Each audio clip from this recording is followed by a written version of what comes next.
Hey guys, we're back with the notes for 7.5. We are solving by factoring. So we've spent a lot of time learning how to factor, making sure that we know how to do GCFs and TM boxes and put all of that together. But today we're going to talk about how to solve for x using that method, okay? All right, so the first two problems, we're going to start us out. We've already done all of this, okay? First problem, we will have already done all of that. So I want to kind of analyze what's going on here, and then we'll go back and put it all together. Okay, so when you're solving an equation by factoring, you are trying to solve for all the possible things that x could be that would make your equation equal 0. So right now I have two different x's. There's an x right here and an x right here. That means there are two answers that x could be in order to make it equal 0. So there is no x out here in the GCF. If there was, we would do something with that. But I'm going to skip that one here. So no x. Second one, it says x minus 6. Now, this is multiplication, so we're going to know that one of these wouldn't be 0. We're going to write it out. X minus 6 could equal 0. Well, if it did, what would x have to be? Think about trying to get x by itself the same way that we would have in the first semester. Cancel out minus 6 by adding. Cancels out. What you do to one side, you have to do to the other. 0 plus 6 equals 6. There is my first answer. Okay. Second one in black would say x plus 1 could equal 0. Again, solve for x the same way we know how to do. Subtract 1. What you do to one side, we do to the other. X could be 0 minus 1 makes a negative 1. There's my second answer. When you write a solution, here's what it's going to look like. Your solution is x equals negative 1 and 6. You're saying x equals this list of numbers of possible choices. It could be a negative 1 or it could be 6. Either way, my answer would become a 0. Okay? All right. Let's go ahead and look at problem 2. Problem 2 has a couple different options because there is now an x in my GCF. So now, because there's 3 x's, let me label them all for you. Because there's 3 x's, we are now going to have 3 answers. Okay, so let's go ahead and write these out. On my first one, my GCF is x, so I'm going to say my GCF equals 0. Well, I don't really have to do any work to get x by itself. It's just already x. Don't write this next part down. Let's say my GCF was like 2x squared. If I make 2x squared equal 0, I would divide by 2. Gives me 0. I would square root both sides, and it would still be 0. Okay? All that being said, if you ever have an x out here in the GCF, I don't care what it is, your x will always be 0. Okay? Doesn't matter what your GCF is. If there's an x outside of the parentheses, it's automatically a 0. Okay? Let's talk about the yellow one. We got 3x plus 5 could equal 0. Solving for x, same drill. We're going to subtract 5 from both sides. 0 minus 5 is a negative 5. Bring down the 3x. Getting x by itself means I got to divide by 3. 3's cancel. My next answer is negative 5 thirds. I don't really need to type it in the calculator. It's not going to simplify, but I just know it's negative 5 thirds. Okay? Let's look at the next one. 2x minus 1. 2x minus 1 could equal 0. Again, trying to solve for x, we're going to add 1 to both sides. 2x equals 1. We're going to divide both sides by 2. And my answer is x is 1/2. Again, not needing to simplify, don't want decimals. But now I want to list all my answers. I have 3 of them. So I'm going to write them out in order, least to greatest. My x could be the negative 5 thirds, could be the 0, could be the positive 1/2. It could be any of those that, again, would make my whole equation equal 0. Okay? All right, if you need to pause and write anything down, go ahead and do that now. We're going to go on to problem 3. Okay. In problem 3, I've already done most of the work for you, but I want to kind of label what I did. Okay? This step right here, this is me finding my GCF. This is me finding my leftovers. From my leftovers, so again, from using this part right here, I did my t. I got negative 36. I square rooted it because there was no middle number. I moved in and put all of my information in the boxes. Went out, solved my answer. So what I got here, 2x minus 3 and 2x plus 3. That's how I got this. Made sure my GCF stayed on the outside, okay? Did all of that to get to my factored answer. So I'm going to take all this off again. Did all of that work to get my factors. Now I want to solve, okay? So my next option is to solve it for all of the x's. There are 3 x's here. I'm going to teach you how to do this with no work, okay? We've already told you that if there's an x in the GCF,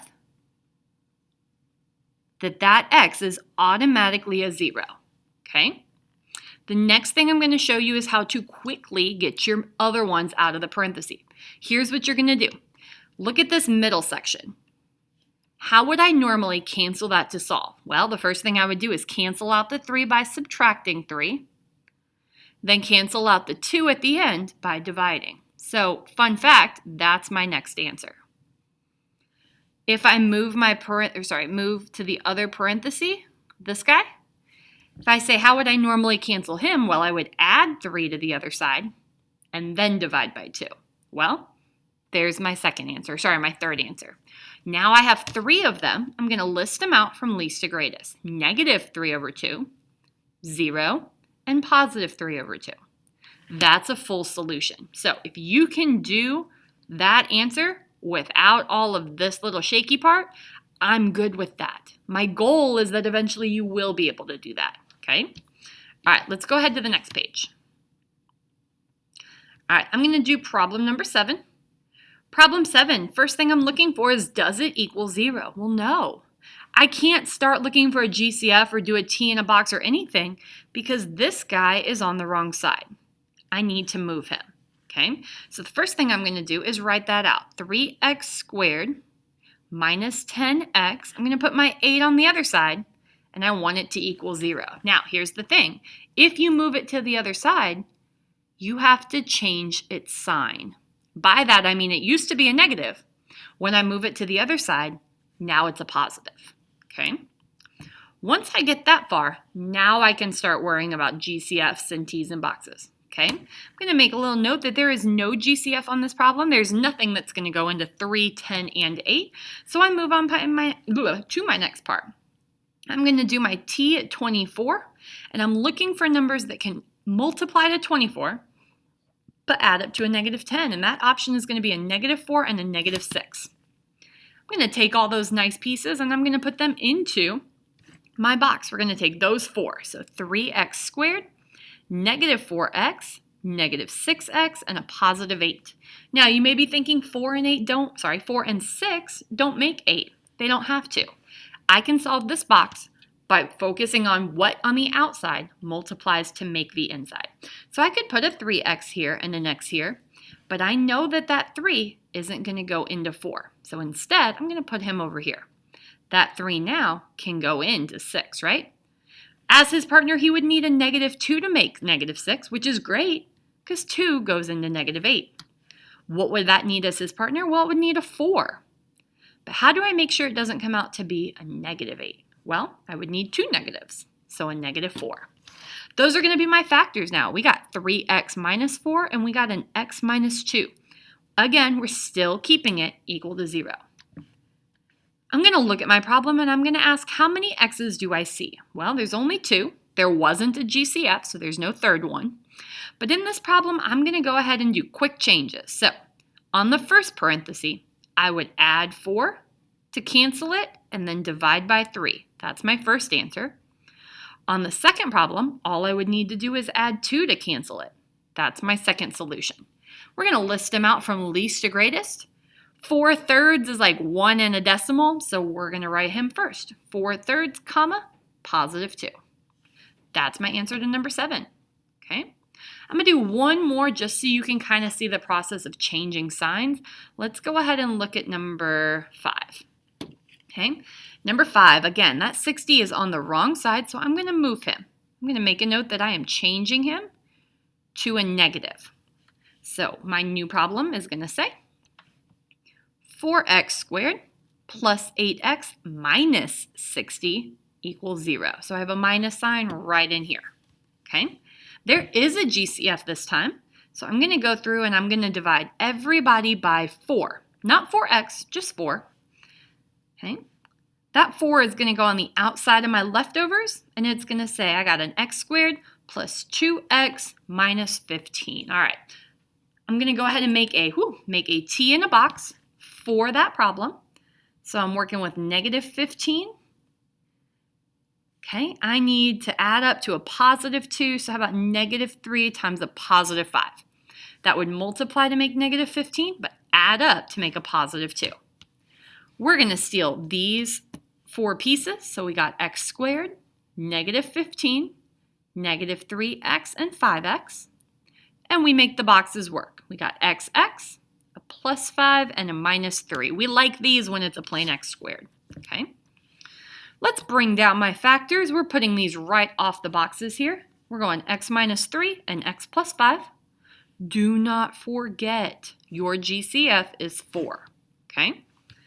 All right, right here we have our factors line. Ooh, that's a 5. I'm so sorry. Make sure this guy is here, x plus 5, okay? That was my bad, sorry. Whew, okay, now we're solving. Notice that we have 2 x's. There's a GCF, but no x out there.